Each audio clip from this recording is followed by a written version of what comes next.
Creo que estaremos todos de acuerdo en que Nezahualcóyotl, el rey de Texcoco, fue el hombre más grande del México prehispánico. Fue un estratega y comandante sumamente competente, el mejor de su tiempo. Al frente de 100,000 hombres, rompió la opresión del reino de Azcapotzalco. Fue un diplomático excepcional, un arquitecto y urbanista adelantado a su tiempo, un rey sabio y justo, y por si fuera poco, un monoteísta que intuyó a Dios en medio de las tinieblas del paganismo. En uno de sus poemas, Nezahualcóyotl dice: nos enloquece el dador de la vida. No, en ninguna parte puede estar la casa del inventor de sí mismo. El Señor nuestro, en todas partes es invocado, en todas partes es venerado. Se busca su gloria y su fama en la tierra. Él es quien inventa todas las cosas, el que se inventa a sí mismo. Dios, en todas partes es invocado, en todas partes es venerado. Se busca su gloria y su fama en la tierra. Nadie puede aquí, nadie puede ser amigo del dador de la vida, solo es invocado, y a su lado, junto a él, se puede vivir en la tierra. El rey poeta intuyó a Dios, sospechó, entre comillas, que alguien se movía en la oscuridad de su tiempo, pero reconoció que aunque puedes vivir a su lado, no puedes ser su amigo. Y estaba en lo cierto, porque si Dios no se da a conocer, si Dios no se revela a nosotros, es imposible que lo conozcamos. Es verdad, San Pablo dice en el libro de los Hechos, en el capítulo 14, versículos 16 y 17, que Dios nunca ha dejado al mundo sin testimonio de sí, que Dios se autorrevela, sin embargo, de forma más clara en las Escrituras. Otro rey poeta, un hombre que a diferencia de Nezahualcóyotl no daba palos de ciego cuando pensaba en Dios, porque pertenecía a un pueblo que había sido depositario de la revelación.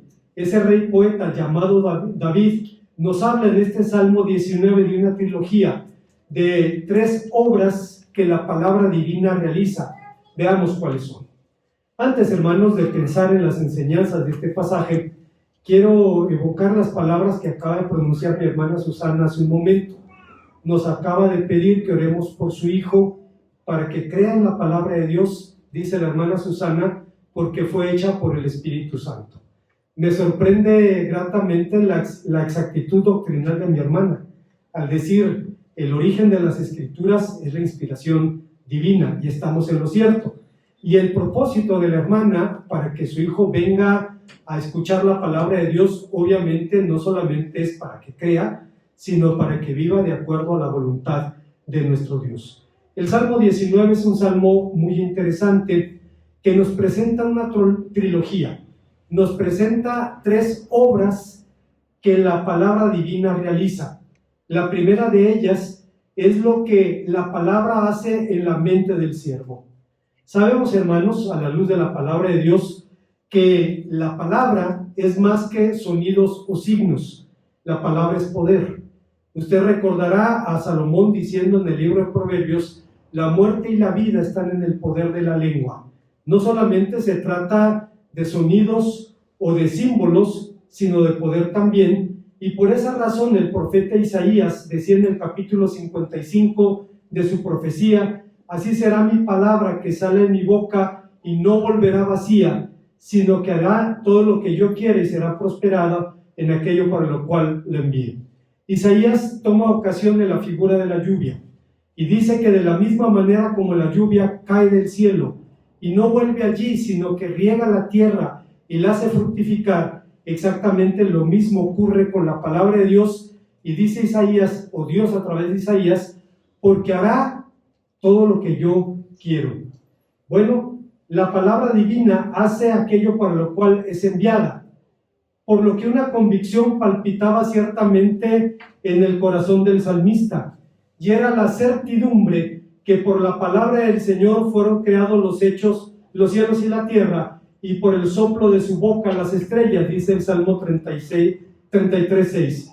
La primera parte del Salmo 19 da testimonio de Dios por medio de la creación, un testimonio que habla de la gloria del Creador, ciertamente, aunque da de Él un testimonio limitado. Nos dice que el Creador es grande, que es sabio, que es poderoso, pero no nos dice quién es y tampoco nos dice cuál es su voluntad. Esto me recuerda a las palabras de August Pollock, un panteísta. No es el tema, pero voy a detenerme a hablar sobre este asunto. El panteísmo es esa corriente de pensamiento que afirma que todo es Dios. La naturaleza, el agua, las plantas, todo es Dios. Y Pollock era un alemán que era panteísta en una etapa de su vida, hasta que finalmente conoció el Evangelio, se convirtió en un predicador y un maestro excepcional.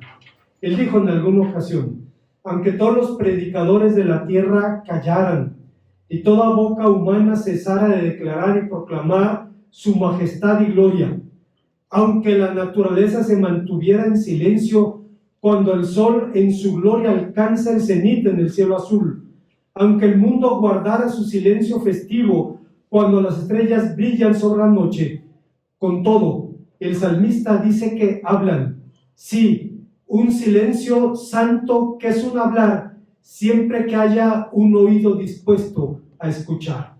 En otras palabras, Pollock decía que el testimonio de la creación es audible para el que lo quiera creer, lo quiera oír, y es visible para el que lo quiera ver. Tal vez, por eso, uno de los escritores sagrados, ninguno de los escritores sagrados intentó jamás, hermanos, probar la existencia de Dios a través de la creación. Decía Blas Pascal que él se sentía asombrado de que algunos trataran de demostrar que Dios existe por medio de la creación, cuando la Biblia nunca lo intenta. Ese no es el propósito de la Biblia. Jamás se esfuerzan los escritores sagrados en demostrar que Dios existe por medio de sus obras.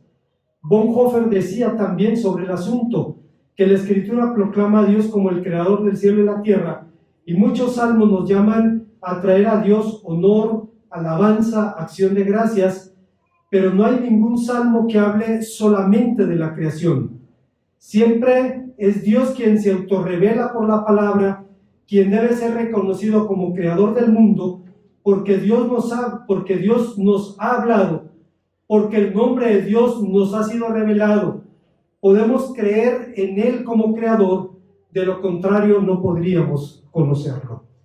Es interesante, hermanos, que cuando tenemos la oportunidad de estudiar el libro de los Salmos, nos damos cuenta que los Salmos tienen algunos temas en particular: salmos de arrepentimiento, salmos de oración, salmos de la naturaleza. Pero dice Bonhoeffer, quien escribió un comentario sobre el libro de los Salmos, es un librito así, delgadito, pero es una joya, vale cada palabra que contiene por ahí. Y hay un PDF por ahí gratuito, usted puede buscar comentario de Bonhoeffer a los Salmos. Si no lo encuentra en español, lo puede encontrar en inglés. Es una delicia leer ese libro. Él dice: la literatura sobre la naturaleza es relativamente reciente. En la antigüedad no se hablaba de la naturaleza, porque la gente vivía en ella. Era como el agua para el pez. Cuando, por ejemplo, en la literatura griega se hablaba de un buen lugar, se afirmaba que tenía buenos ríos, que tenía buenos puertos, que tenía bosques, que tenía tierras para labrar. Se hablaba de aquello que podía ser de beneficio para el grupo que se asentara allí, pero no se hablaba de la naturaleza en sí. Tal vez las primeras dos fuentes literarias donde se habla de la naturaleza es un poema egipcio para Ra, y es el libro de los Salmos en la Biblia. Es la primera ocasión en la que se habla de la naturaleza, con una gran diferencia. En la literatura egipcia, Ra, el sol, es un dios. En la literatura hebrea, el sol es parte de la buena creación de Dios. El mundo y todo lo que hay forma parte de la buena creación de Dios.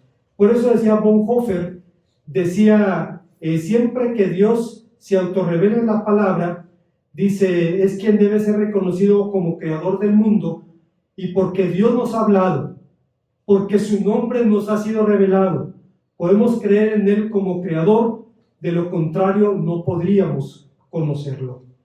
Pero empezando con nuestra valoración de este texto, de este salmo en particular, sin saludo previo, sin preámbulos. El versículo 7 dice: la ley del Señor es perfecta. Hace lo que el relato de la creación hace también, principia de forma abrupta. Alguien dijo que la Biblia es un libro abrupto, porque no empieza con un ocurrió una vez, se cuenta que en algún, no. La Biblia empieza con una declaración contundente: en el principio creó Dios los cielos y la tierra. No hay una fórmula de introducción, es abrupto, porque hay que comunicar esta verdad. Después un rabino de la Edad Media diría: si el Pentateuco, los primeros 5 libros de la Biblia, son los libros de la ley, ¿por qué la ley empieza con el relato de la creación y no con el primer mandamiento que encontramos en la Biblia? Y él mismo responde diciendo: empieza con el relato de la creación para establecer el señorío de Dios sobre la tierra. Si es el legislador que va a darnos su ley, tiene que acreditar su identidad como dueño de todo. Y dice, por eso la Biblia empieza así. Y algo similar ocurre con el Salmo 19. No hay una fórmula de introducción, no hay se cuenta o sucedió o se dice que, simplemente una declaración abrupta. La ley del Señor es perfecta. Hace, como decíamos hace un momento, lo que hace también el relato de la creación, de la que alguien dijo, con una profunda simplicidad, abre la puerta de golpe y nos confronta con un anuncio totalmente desprovisto de adornos. Lamentablemente, para algunos cristianos, la sola mención de la palabra ley enciende un foco rojo. Algunas iglesias declaran al Nuevo Testamento como única norma de fe y de práctica. Sacan al Antiguo Testamento, dicen, es una parte de la revelación superada y la única norma de fe y práctica es el Nuevo Testamento. No es lo que la Biblia dice. San Pablo dice a Timoteo que toda la Escritura es inspirada por Dios, útil para enseñar, para corregir, para instruir en justicia, a fin de que el hombre de Dios sea perfecto, enteramente preparado para toda buena obra. Otros, por ejemplo, también se niegan a usar instrumentos musicales en sus servicios, argumentando que no son mencionados en el Nuevo Testamento. Creen que la ley representa un pasado superado, un camino a la salvación contrario a la salvación por fe. Pero al margen de que esto es un falso dilema, porque la salvación siempre ha sido por gracia, desde el principio. El Señor Jesucristo nos dice que ni una jota ni una tilde de la ley pasarán sin que se cumpla. Debemos recordar, hermanos, que la salvación siempre ha sido por gracia. Dice la palabra de Dios que el primer hombre que fue declarado justificado fue por la gracia de Dios, y dice, creyó Abraham a Dios y le fue contado por justicia. Y a partir de allí, aunque ciertamente había rituales y ceremonias y sacrificios, estos eran símbolos que apuntaban a un hecho que daría cumplimiento, un sacrificio perfecto en la persona y en la obra de Jesucristo. La salvación siempre ha sido por fe, y de pronto nos sorprende encontrar en los autores del Antiguo Testamento, de los Salmos, de Proverbios, etc., conceptos o ideas que son idénticos a los nuestros respecto a la fe, respecto a la esperanza, respecto a la vida a la que Dios nos ha llamado, y descubrimos que creían en el mismo Dios, contaban casi con la misma Biblia, no tenían el Nuevo Testamento, pero siendo honestos, el Nuevo Testamento tiene poco de nuevo. Casi todo es el cumplimiento de lo que dice el Antiguo, y aun cuando no conocieron al Señor Jesucristo, el mismo Espíritu Santo que se mueve en nosotros, se movía también en aquellos creyentes, llevándolos a la obediencia, a la salvación y a la bendición de conocer a un Dios así. El Señor Jesucristo dice en Mateo 5 que ni una coma, ni una jota, ni una tilde de la ley pasarán sin que se cumpla. Y Bonhoeffer decía, siendo un luterano de pura cepa, un hijo espiritual de sola gracia, discípulo y maestro de sola fide, dijo sobre la ley: bajo ley, entre comillas, debe entenderse todo acto redentor de Dios y la dirección de una nueva vida en obediencia. El gozo en la ley, en los mandamientos de Dios, nos llena cuando Dios ha dado a nuestra vida una gran transformación que viene por medio de Jesucristo. Debemos recordar, hermanos, que la ley también es una dádiva de la gracia. Los judíos tienen una fiesta que se llama Simhat Torah, que se traduciría la alegría de la ley. Y es una fiesta en la que celebran que Dios le dio a Israel la ley. El rabino sale cargando un rollo de la ley y la gente canta y celebra el hecho de que en su gracia infinita Dios les dio la ley, les dio su palabra, bendición que ahora ha añadido a nosotros a través de la persona y de la obra de Jesucristo. Esta afirmación no era una mera especulación de Bonhoeffer, porque ya el apóstol San Pablo había dicho, refiriéndose concretamente al Antiguo Testamento, que toda escritura es inspirada y útil, 2 Timoteo 2, 16 al 17, y el profeta Isaías usó ambos términos de forma indistinta. En el capítulo 1, versículo 10 de su profecía dice: oíd la palabra del Señor, escuchad la ley de nuestro Dios. No había la diferencia que de cuando en cuando los cristianos hacemos, porque a final de cuentas ambas palabras venían de la boca de Dios. Pero a pesar de su hermosura y de su exactitud casi paulina, algunos expertos afirman que el Salmo 19 fue producto de dos plumas, de dos escritores. Una objeción que se han plantado a su unidad es la ausencia de transición entre la primera y la segunda parte. Es decir, entre nada hay que se esconda de su calor en el versículo 6 y la ley del Señor es perfecta en el versículo 7. Pero creo que dicha transición existe.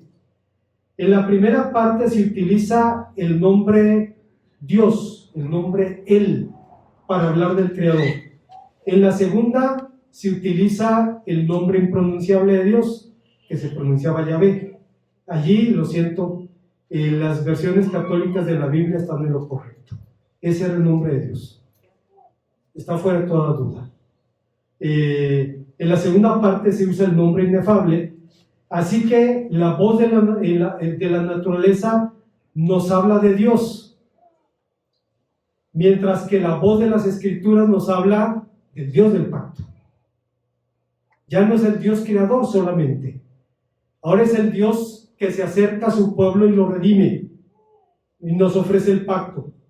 C.S. Lewis diría sobre esta singularidad: la mayoría de los lectores recordarán su estructura y usted puede recordarla fácilmente. El Salmo 19 tiene 6 versículos sobre la naturaleza, 5 sobre la ley, 4 sobre la oración personal. Sus palabras no proporcionan ninguna conexión lógica entre el primer y segundo mandamiento, y de esta manera su técnica se asemeja más a la poesía contemporánea. Pero volviendo a nuestro texto, el salmista principia afirmando que la ley del Señor es perfecta, y lo dice obviamente porque Dios es perfecto. A diferencia del hombre, que puede decir una cosa y hacer otra, Dios no puede contradecirse. En 2 Timoteo capítulo 2, versículo 13, el apóstol San Pablo nos recuerda que Dios no puede contradecirse. El día de ayer, hermanos, en el grupo de los jóvenes, imagínense ustedes, están estudiando los atributos de Dios en la teología de Grudem. Es un libro de este grueso. Y me sorprende, son de la edad de Jaudier, y están estudiando ese tema, sábado a sábado, profundizando en eso. Dice, porque pues creemos, si crees en Dios tienes que conocerlo. Dice, claro, lo conoces por experiencia, pero también a través del testimonio de la Biblia. Y les comentaba de la experiencia de conversión del padre José Borrás. Hemos hablado de él. Un sacerdote español, se convirtió en los años fines de los 50, principios de los 60, en España, en el tiempo de Franco. Dice, fue durísimo. Platicaba con mi hermano Eric de las situaciones de la dictadura franquista, ¿no? El famoso nodo. usted iba al cine a ver una película y le metían anuncios de la dictadura y se los tenía que chutar allí. Tenía que fumárselos porque era parte del adoctrinamiento del régimen. Bueno, José Borrás, en algún momento, urgido por una religiosa que le decía que le diera armas para combatir a los protestantes, empezó a preguntar dónde había una familia protestante en donde él servía como párroco. Y le dijeron dónde. Fue y tocó la puerta, y cuando abrió, la dueña de la casa se aterrorizó porque llegó con el alzacuello. Y dice, viene a fastidiarnos, ¿no? Que era común en España en aquel tiempo. Él le dijo, no, señora, no se mortifique. No vengo a otra cosa. Dice, además de ser sacerdote, soy profesor. Dice, y de cuando en cuando tengo que hablar sobre la reforma, y quiero asegurarme de que lo que enseño a mis alumnos es lo que ustedes creen. Pase, por favor. Dice, llegó el señor de la casa, que era un obrero, y empezó a hacerle algunas preguntas. ¿Por qué no bautizan a sus niños? ¿Por qué no oran por sus muertos? ¿Por qué? Y preguntas que hasta el presente se siguen haciendo.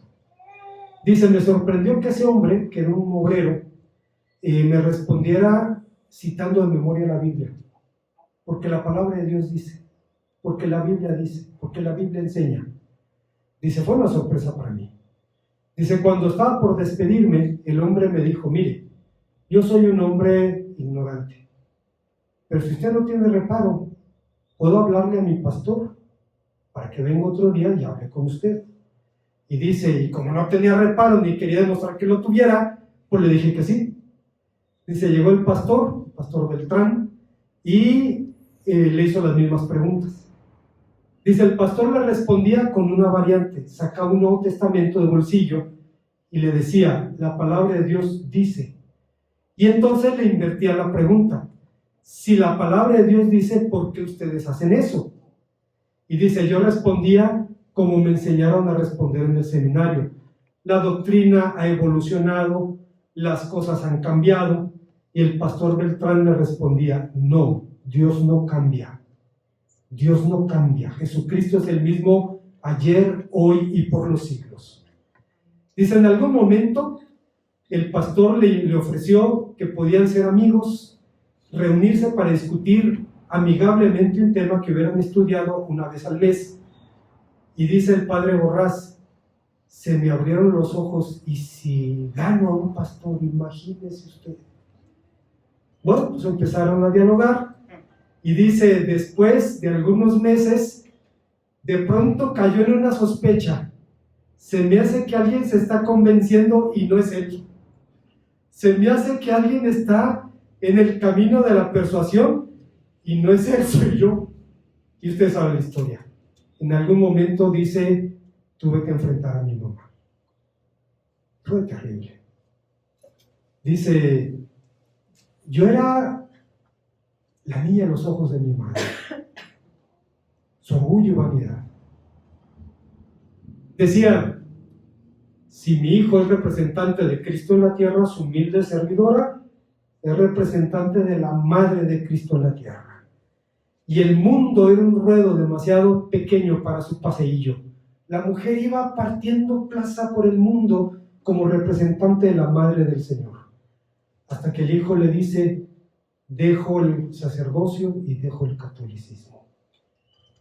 Él decía que un criterio clave fue que el pastor le dijo, Dios no cambia, Dios no se contradice, Jesucristo es el mismo ayer, hoy y por los siglos. Y dice, cuando escuché eso, todos los argumentos que me dieron en el seminario se desmoronaron, porque la palabra de Dios enseña eso. Estamos hablando, hermanos, de la palabra de Dios en el Salmo número 19. Si las palabras son el mejor espejo del alma del hombre, las escrituras son el mejor espejo del ser de Dios. Los atributos de la palabra divina son los atributos de su autor. Por tanto, jamás podremos acusar al salmista de bibliolatría, es decir, de idolatrar las escrituras, como algunos se han atrevido a hacer, basados en el hecho de las enseñanzas de este salmo y el Salmo 119. El salmista, hermanos, jamás idolatró la Biblia. La ley es del Señor, el testimonio es del Señor, los mandamientos son del Señor, el temor es del Señor, los juicios son del Señor. 6 menciones al nombre inefable solamente en 3 versículos. El autor no utiliza meros sinónimos para engalanar su obra. Cada palabra usada y su respectivo efecto son realidades que afirman la convicción que sostienen al siervo. Matthew Henry, un puritano que vivió hace 300 años, decía que la ley del Señor es perfecta porque es perfectamente libre de toda corrupción, perfectamente llena de todo bien. Nada puede añadir, nada se le debe quitar. Sirve para restaurar, para animar, para convertir al alma, para hacer volver al hombre en sí, para volverlo a Dios y al deber. El testimonio del Señor es fiel, es fiable, es seguro, es duradero, es fundamento indestructible de consuelo verdadero y base segura de esperanza confortante y duradera. Incluso al sencillo, al analfabeto, mientras que esté consciente de su propia simpleza y esté dispuesto a dejarse enseñar, lo puede hacer sabio. Los mandamientos del Señor son rectos, exactamente acordes con las normas eternas del bien y del mal, porque son rectos sus obras, su observancia alegra el corazón. El precepto del Señor es puro como la luz sin mezcla de tinieblas, lo que hace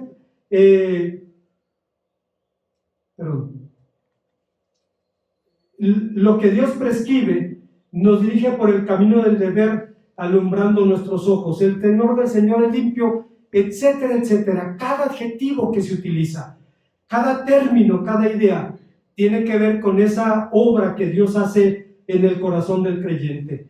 La palabra alumbra nuestro entendimiento y por esa razón, decía el salmista, da discernimiento a tu siervo y entonces comprenderé tu ley, en el Salmo 119, 125. ¿Qué hace concretamente la palabra divina en la mente del hombre? Produce tal convicción, esa por la cual puede vivir. Pablo decía por eso en Romanos capítulo 10, que del oír viene la fe y del oír por la palabra de Dios. Perdón que me extienda en este punto, pero recuerdo a William MacDonald, un comentarista bíblico, quien contaba de un muchacho, alumno de un seminario evangélico conservador, que hablaba con un alumno de un seminario evangélico liberal. Los liberales se ríen de la Biblia. Dicen que tiene mitos, que tiene leyendas, que tiene mentiras, contradicciones, etc. Algo, hermanos, que no podemos aceptar bajo ninguna circunstancia.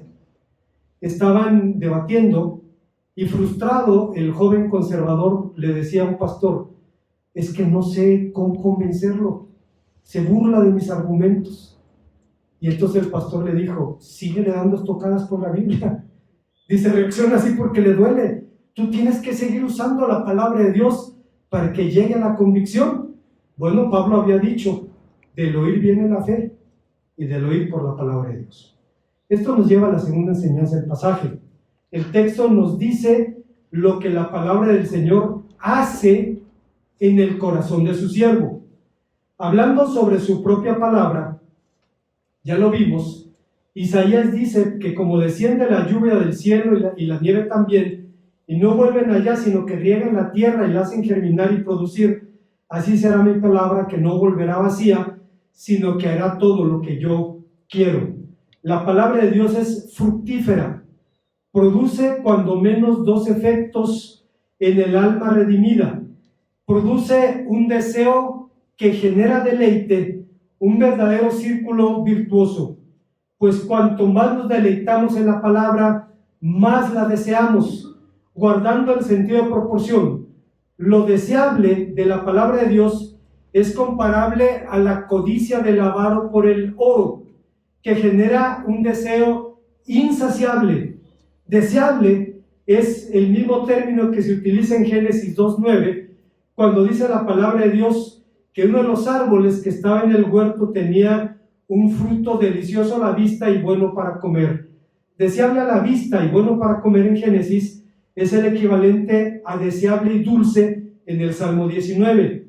Pero ¿en qué sentido la palabra de Dios es más deseable que el oro? Abraham ibn Ezra, un rabino judeo-español de la Edad Media, decía: la ley sobrepasa todos los lujos de la tierra. Los hombres desean oro y piedras preciosas porque son duraderos y de valor inestimable, pero el hombre no puede llevárselos a la tumba, mientras que la sabiduría de la ley lo acompañará en este mundo y en el mundo venidero. Es evidente, hermanos, que el canto va, diría mi hermana Mari Carmen, increciendo, que aumenta de volumen, que aumenta de intensidad, cosa que no escapó a los ojos de Carlos Spurgeon, quien dice: la metáfora consigue una fuerza en su manera en que la presenta. Habla de oro afinado, de mucho oro afinado. Dice que es bueno, que es mejor, que es lo mejor. Y respecto a la figura de la miel, debemos reconocer que es elocuente por sí misma. La primera edición de la traducción de la Reina Valera, la llamada Biblia del Oso, tenía un grabado de un oso atacando un panel. Y era una referencia obviamente al Salmo 119. Obviamente, hermanos, en la antigüedad la gente era golosa con la miel porque era una de las pocas formas, uno de los pocos edulcorantes con los que contaban. Hoy día no nos apetece tanto la miel porque tenemos el azúcar. Demasiado azúcar, por cierto. Cuidado. Yo escuchaba a uno de mis hermanos en el grupo de varones que decía: ese es en serio, dice, yo he descubierto, dice, me he atrapado a mí mismo, sintiéndome atribulado por alguna situación y yendo a la cocina a comerme una cucharada de azúcar. Dice, y me siento tan bien después de eso. Es cierto, hermanos, eso produce el azúcar y produce adicción, obviamente, y produce sobrepeso y propensión a otras enfermedades, etcétera, etcétera. Así es que si no queremos meternos en problemas con los edulcorantes, aún así la figura de la Biblia sigue siendo elocuente por sí misma. Si usted no quiere decir que la ley o que la palabra de Dios es dulce como la miel, entonces puede decir, como decía C.S. Lewis, la ley divina es hermosa. Dice, podemos comparar, por ejemplo, con la frescura del agua, con la frescura del aire, con cosas que nos resultan sumamente atractivas. C.S. Lewis decía, el orden de la mente divina encarnada en la ley divina es hermosa. ¿Qué debería hacer un hombre sino intentar reproducirlo en la medida que sea posible en la vida diaria? Su deleite está en estos estatutos. Estudiarlos es como encontrar un tesoro. Le afecta como la música. Son como canciones. Saben a miel. Son mejor que el oro y la plata. Y en la medida en que se abren más y más nuestros ojos, se descubren más y más en ellos, y esto provoca asombro. Esto no es mojigatería, ni tampoco escrupulosidad. Es el lenguaje de un hombre arrebatado por una belleza moral. Si no podemos compartir su experiencia, nos estamos perdiendo de una gran bendición. Si no podemos decir lo que dice el salmista de su palabra, algo muy grave nos estamos perdiendo. Yo entiendo eso, hermanos, por experiencia propia. Cuando empecé a ir a la iglesia, escuchaba que los hermanos decían, Dios nos habló, estuvo su presencia entre nosotros, y yo decía, ¿cuándo y dónde? Yo no, ni oí nada, ni sentí nada, y estaba en la actitud de, no voy a dejar que me laven el cerebro, aunque tenía necesidad de Dios, y por eso estaba allí, pero todavía estaba con mi orgullo ahí, necio, ¿no? Y un día Dios me hizo sospechar algo. ¿Y qué tal si ellos tienen algo que yo no tengo? ¿Qué tal si ellos tienen a alguien a quien yo no tengo? Y con el tiempo mi sospecha se confirmó. Ellos tenían a Dios y yo no. A ellos les hablaba el Espíritu Santo y yo no lo quería oír. Así es que yo puedo entender esto. Decía C.S. Lewis, dice, no es mojigatería, es el lenguaje de un hombre arrebatado por belleza moral. Y si no podemos compartir su experiencia, pues nos estamos perdiendo de una grande bendición. Y es que no podemos imaginar siquiera el encanto que la palabra de Dios produce en el corazón de aquel al que llama la salvación. Si mal no recuerdo, la hermana Dulce comenta que su madre conoció el Evangelio pasando por una iglesia metodista en la Ciudad de México cuando escuchó un himno. Y no es la primera historia que escucho de personas que de pronto oyen un himno, entran o dan un paso dentro de la iglesia y la persona cae redondita en los brazos del Señor. ¿Por qué? Porque Dios utilizó ese medio. El Espíritu Santo lo hizo para llevarlo a sus pies. Hay un testimonio, hermanos, de lo que la palabra de Dios produce en el corazón del llamado a la redención. Recuerdo el testimonio de un musulmán que estaba en la universidad en Estados Unidos y era amigo de un joven evangélico, un creyente fiel, y se hicieron un reto ambos. Dijeron, te reto a que leas la Biblia y yo leo el Corán. Y después platicamos lo que encontramos allí. Empezaron a hacer su reto, a leer la Biblia y el Corán, y tiempo después el musulmán llega y se queja con el cristiano y le dice, hiciste trampa porque tú sabías a dónde me iba a llevar la Biblia, mientras que el Corán me iba a llevar al cristiano muy lejos. Al final lo llevó a Jesucristo, y el hombre sabía, esto va a cambiar mi vida, mis relaciones familiares, mi entorno, no va a ser nada fácil. Hiciste trampa, dice, porque tú sabías lo que iba a pasar. Y el cristiano tuvo que decir, sí, ese era el propósito, mientras él no había llegado demasiado lejos. Hace unos meses todavía había una mezquita aquí cruzando universidad, y en alguna ocasión el hermano Félix Loesa fue a buscar un Corán y le regalaron uno, y le dicen, bueno, pero antes de leerlo tienes que lavarte las manos, la cara, los oídos, la boca, para que puedas escuchar la voz de Allah. Ok, muchas gracias. Dice, yo quería leerlo, ¿no? O sea, no había otro interés. Dice, pero fueron muy amables, me lo regalaron y me prescribieron todo el ritual para poder oír y hablar con Dios. Bueno, se los agradecí, dice el hermano Félix. Dice, pues empecé a ver de qué se trata el Corán. La palabra de Dios, hermanos, tiene esta bendición.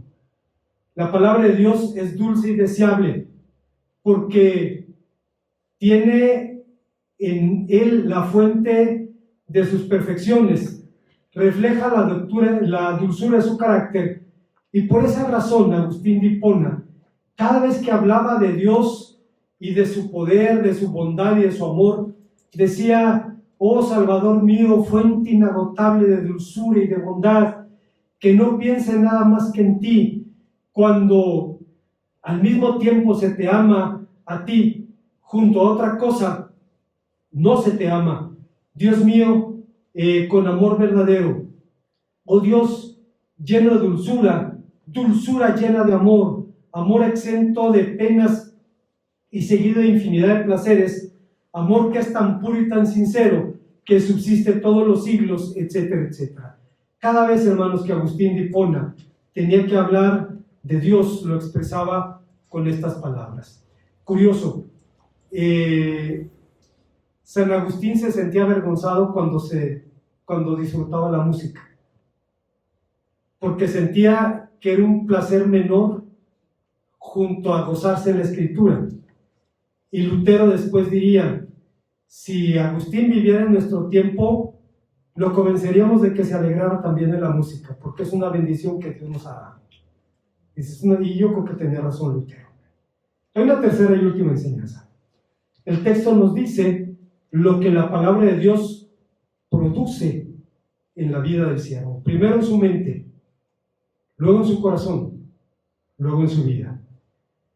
C.S. Lewis decía que el salmo que estamos leyendo es el salmo más grande del libro y uno de los mejores poemas de la historia de la literatura mundial. La palabra de Dios es hermosa, pero no nos fue revelada para la contemplación. Su propósito no es generar fascinación o placer, aunque ciertamente nos fascina y nos deleita con su encanto, pero no es su fin último. Su propósito es dar testimonio del Señor y de su voluntad. Digo esto porque se puede echar en mano de la Biblia para casi cualquier propósito. Lo he comentado en alguna ocasión. De cuando en cuando espío un canal católico en la televisión. No me da pena decirlo, pues si lo sabe Dios, pues que lo sepa el mundo, ¿no? De cuando en cuando espío ese canal. Y una vez escuché a un buen predicador católico, me sorprendió, hasta que llegó a la conclusión, y ahí ya no estuvimos muy de acuerdo, ¿no? Llega a la conclusión y dice: hacemos nichos para la Madre del Señor y la ponemos en la pared. Hacemos nichos para los santos o para la cruz o para Jesucristo y lo ponemos en nuestras paredes. ¿Y qué de la palabra de Dios? Me sorprendió lo que dijo. Y luego sigue diciendo: ¿por qué no le hacemos también un nicho en la pared? Oh, pues, también que iba hablando, ¿cómo salió con eso? O sea, para él, la mejor forma de honrar la Biblia era hacerle un nicho ahí en la pared y tenerla en ese lugar. Hermano, no solamente es tenerla en la mesa o en donde nos movamos, es tenerla en el corazón, además de poder leerla. También hay, hermanos, en nuestro mundo evangélico quien usa la Biblia con propósitos inadecuados. Hay quien, hermanos, por ejemplo, lo utiliza como si fuera una píldora de Prozac o de diazepam. Martin Lloyd-Jones decía, un hombre a quien sus amigos le llamaban el doctor porque era médico, decía que hay muchas personas que usan los salmos como drogas. Dicen, en el tiempo en que las personas están en ansiedad y perplejidad, es bueno leer un salmo. Dicen, encuentras tanta paz allí, su lenguaje es tan dulce, lees, el Señor es mi pastor y nada me faltará. Hace que se produzca un efecto psicológico que genera sobre uno una sensación de bienestar mental y físico, y nos quedamos dormidos sin darnos cuenta. Es un buen tratamiento psicológico. Hay personas que dicen eso. Yo no niego, hermanos, que la Biblia pueda traer paz a nuestro corazón. Yo no lo niego. Creo que todos lo hemos vivido. No podemos negar eso. Pero a final de cuentas, hermanos, no solamente es para aliviar nuestro estrés, sino para que se encarne necesariamente en una forma de vivir, porque el que escucha la palabra de Dios pero no la pone en práctica es como el que mira su cara en el espejo y cuando se va se olvida de cómo era. Dice, pero el que pone la atención en la ley perfecta, la de la libertad, y sigue en ella sin olvidar lo que ha oído, dice, y hace lo que en ella dice, este será dichoso en todo lo que hace. Dice Santiago capítulo 1 versículos 23 al 25. Lloyd-Jones decía también que la doctrina y la vida son combustible y fuego, no agua y aceite. La incendiaria combinación de precisión doctrinal y el poder de la experiencia crea una exitosa llamarada en la vida cristiana. La vida cristiana es doctrina en llamas. Cuando una persona vive la vida cristiana, la doctrina está ardiendo en su vida, está palpitando allí. Pero regresando a nuestro texto, a partir del versículo 11, el salmista adquiere un tono de mayor intimidad. Habla en primera persona. Dice tu siervo, líbrame de los errores que me son ocultos, presérvame de las soberbias, que no se enseñoren de mí, entonces seré íntegro y estaré limpio de grande rebelión. La partícula también, que Reina Valera traduce aquí como además, introduce una paradoja inesperada. La ley es perfecta, pero yo no. La ley ilumina, pero hay puntos oscuros en mi vida. Aprecio y saboreo la ley, pero no logro cumplirla totalmente. Tal vez por eso el autor se dirige a Dios usando el título humilde de tu siervo, rindiéndose así a la autoridad divina. Pero en medio de estas cosas, el salmista advierte un peligro latente, y es la soberbia. Esta arrogancia, hermanos, insolente, la presunción que incluso en el antiguo Israel era un agravante para la pena capital. Los casos de pena de muerte tomaban en cuenta si la persona actuaba con arrogancia, y usted puede checarlo en Deuteronomio 17:12 y Números 15:30. Cifra entonces el pecado deliberado, la mentirosa presunción de un pseudo profeta en Deuteronomio 18:22, la soberbia de quien se asume intocable, como dice Jeremías en 49:16 de su libro. Y es que desde que heredamos de Adán la pretensión de ser como dioses, la arrogancia es una fiera agazapada en el corazón de cada hijo de Adán, incluso con cosas buenas como la inteligencia, la belleza, la aptitud física, las bendiciones de una buena educación. Todo esto puede convertirse en motivos de arrogancia. Fíjense lo que decía Malcolm Muggeridge, un intelectual inglés. Fíjense ustedes lo que dijo un académico. La educación es el gran abracadabra y fraude de todos los tiempos.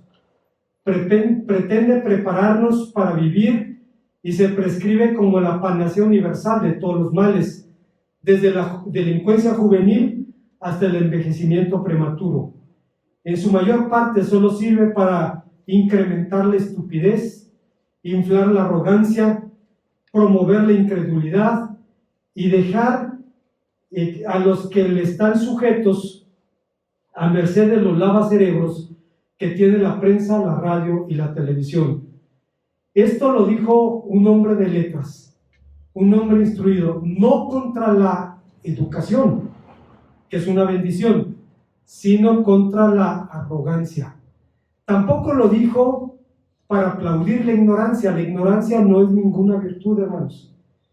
Y la peor forma de ignorancia es la ignorancia voluntaria. Hace unos años se tipificó un problema psicológico, es el síndrome del burro sabio. Gente que no sabe nada, pero se cree más inteligente que los demás. Y usted habla de su tema y le hablan con una seguridad desafiante que usted dice, ¿de dónde saca eso? De su ignorancia, de su presunción. La gente que se dedica a estudiar es prudente en sus afirmaciones. Podría ser esto, pudiera suceder aquello. No, es así. Y nos damos cuenta, es el síndrome del burro sabio. Ocurre en la música. Hay gente que no tiene oído musical y como no se oye, aunque cante como un burro, cree que canta bien porque no tiene la capacidad de escucharse. Lo mismo ocurre en el terreno intelectual. La ignorancia no es ninguna virtud, y menos la ignorancia optativa. Obviamente el peligro de la arrogancia no se limita al mundo secular. Incluso, hermanos, se vive en la esfera religiosa. Fíjense lo que decía C.S. Lewis. A veces uno se alegra de no ser un gran teólogo, porque uno podría confundir eso con ser un buen cristiano. En comparación, las tentaciones a las que está expuesto un filólogo, un químico, son triviales cuando el tema es sagrado. Los hombres orgullosos e inteligentes pueden llegar a pensar que son ajenos, pero que los ajenos son inferiores a ellos, no solo en capacidad, sino que también a los ojos de Dios. Ustedes recordarán aquel sacerdote que en Juan 7:49 dijo: esta chusma que no conoce la ley es maldita. Una actitud y una arrogancia espantosa. Y hermanos, ocurre también en el mundo cristiano.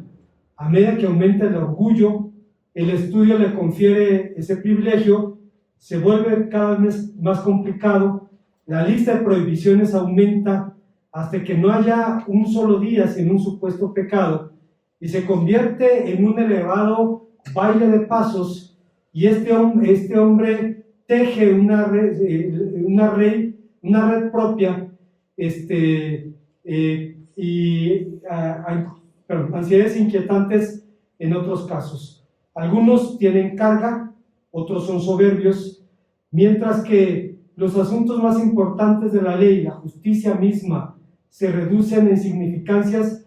Bajo esta maleza, la justicia los convierte en legalistas que cuelan el mosquito y se tragan el camello. Hermanos, cuando yo era nuevo creyente, conocí el Evangelio en una iglesia donde el culto podía durar 4 horas. Espero no tardarme tanto. 4 horas. Podía haber 2 o 3 sermones. Es una iglesia que tenía lo mejor de 2 mundos. Una iglesia bautista que tenía un fuerte componente de las asambleas de Dios. Tenía lo mejor de mis amados hermanos pentecostales, cosas que admiramos de ellos: su celo por la oración, su celo por el evangelismo, su amor por sus pastores, cosas sorprendentes. Y lo mejor de los bautistas, el celo por la ortodoxia doctrinal. Bueno, había un culto y había 3 pastores casualmente allí, y los 3 iban a predicar. Cuando terminó de predicar uno, el otro le pregunta a una mujer que estaba allí: ¿le gustó cómo predicó el hermano? Sí, hermano, espérese a que me escuche a mí. Dice: no, pues ya se acabó. Dice: no, ya, el culto se acabó para mí.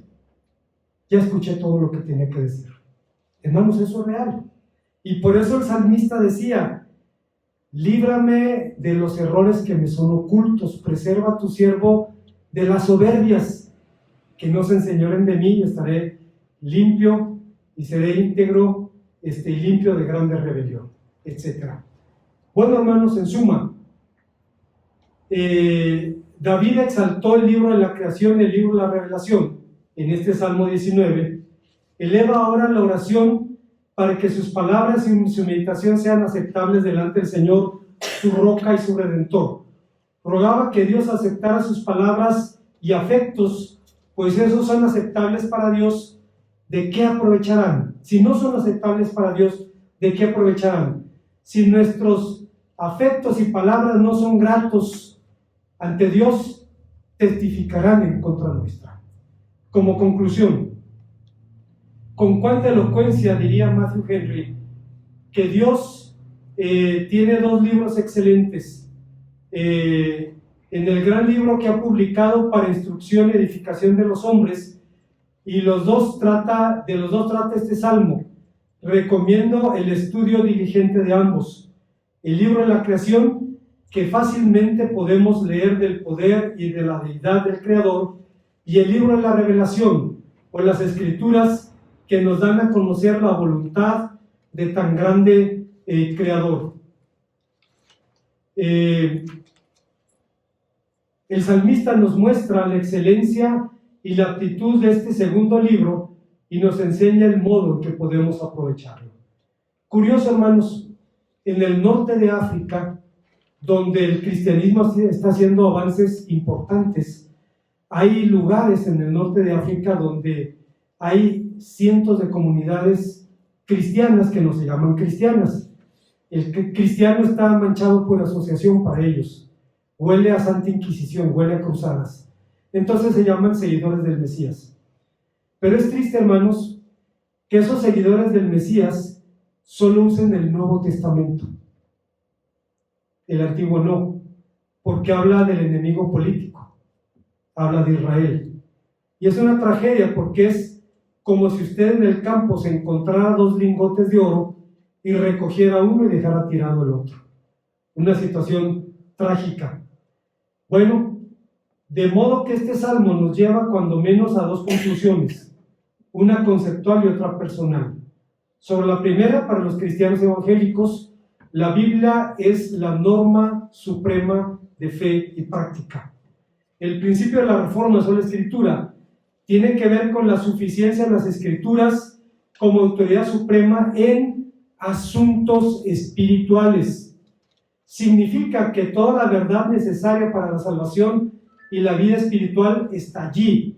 No significa que toda la verdad de todo tipo se encuentre en la Biblia.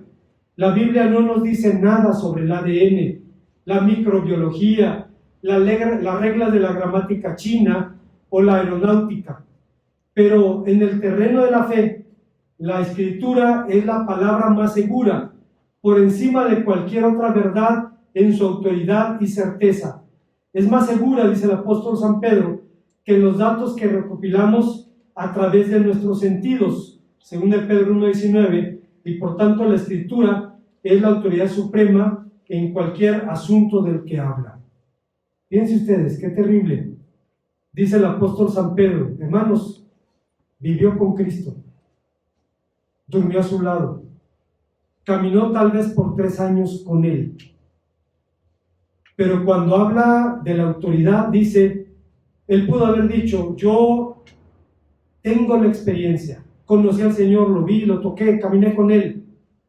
Pero cuando habla de autoridad, Pedro dice, tenemos la palabra profética más segura. Por encima de mi experiencia sensorial, sensitiva, está la palabra de Dios. Hermanos, qué importante es eso. Porque hay personas que dicen, yo soñé, yo viví, yo tuve esta experiencia y entonces la Biblia se interpreta a la luz de mi experiencia. No, mi hermano, es al revés. Yo no juzgo tu experiencia y Dios puede usarla para hablar. Yo no tengo problemas con eso, hermanos. Si alguien me dice, Dios me habló y me dijo esto, yo no tengo dudas. Solo me reservo el derecho de juzgar lo que está diciendo a la luz de la Biblia. Si lo que está diciendo está en la Biblia, Dios puede hablarle así, no tengo ningún problema. Recuerdo a la hermana Patti, una doctora, antropóloga. Dice, cuando era nuevo creyente y llegaba con sus chiquitines a la iglesia, pues la veían mal porque hacían ruido y jugaban y corrían. Y dice, estuve a punto de regresar de donde había salido. Dice, hasta que yo oí, persevera. Dice, yo, hermanos, miembro del Partido Comunista en su juventud, creo que colaboraban con 23 de septiembre, con todos esos movimientos, escéptica, por definición, y dice, y Dios me habló. Y dice, tiempo después encontré la iglesia y pude seguir en el camino. No hay ningún problema. Pero el apóstol San Pedro dice, tenemos la palabra escrita más segura. En otras palabras, solo a la luz de las Escrituras podemos afirmar lo que es bueno. La segunda conclusión a la que debemos llegar es personal. Se cifra en nuestra relación con la palabra de Dios. El reverendo Martin Luther King, luchador por los derechos civiles, decía que él había aprendido en su vida que no había mejor desayuno para un cristiano que un pedazo de Biblia cruda. Es decir, que tenía que leer la palabra de Dios. Fíjense, hermanos, cada mañana que leo la Biblia, tengo que luchar con la tentación. Estoy leyendo el pasaje y me pregunto, ¿qué palabra hebrea utiliza aquí? ¿Cuál es la raíz? Y tengo que decir, no, estás alimentándote de la Biblia, no estás haciendo un estudio bíblico para exponer después. Nútrete de la Biblia cruda y después la estudias. Y además tengo que contenerme a ir al diccionario, a ir a los dispositivos electrónicos para tratar de ir un poco más allá con una idea o con una palabra, hasta que recordamos lo que decía Luther King. Dice, un pedazo de Biblia cruda, así como está, nútrete de ella. Bueno, hermanos, si usted no lee su Biblia, ¿qué le puedo decir? Voy a ser positivo. Lo felicito. Lo felicito porque cuando la lea va a descubrir la gran bendición que Dios le tenía guardada allí. Bueno, pero la manera como uno se puede alimentar un bebé con la papilla hecha de las páginas de un libro de fórmulas pediátricas, tampoco podemos nutrirnos de papel, de pensamientos interesantes o definiciones doctrinales. Debemos alimentarnos directamente de la Escritura, de la palabra de Dios. Así que, como dice el prólogo del Nuevo Testamento de los Gedeones Internacionales, leámosla para ser sabios, creámosla para ser salvos, practiquémosla para ser santos. Contiene la luz para dirigirnos, alimento para sostenernos, consuelo para alentarnos. Es el mapa del viajero, la brújula del piloto, la espada del soldado, el itinerario del cristiano. Aquí se establece el paraíso, los cielos son abiertos y las puertas del infierno son reveladas. Cristo es su gran tema, nuestro bien es su diseño y la gloria de Dios su finalidad. Leámosla lentamente, frecuentemente, en oración. Es una mina de riquezas, un paraíso de gloria, un río de placer.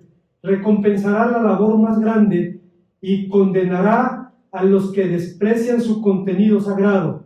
Es el libro de los libros, el libro de Dios, la revelación de Dios a la humanidad. Una vez más, hace un momento en las acciones de gracias, en las peticiones, la hermana Susana decía: ayúdenme a orar para que mi hijo venga a la iglesia y escuche la Biblia, que viene del Espíritu Santo. Lo dijo todo.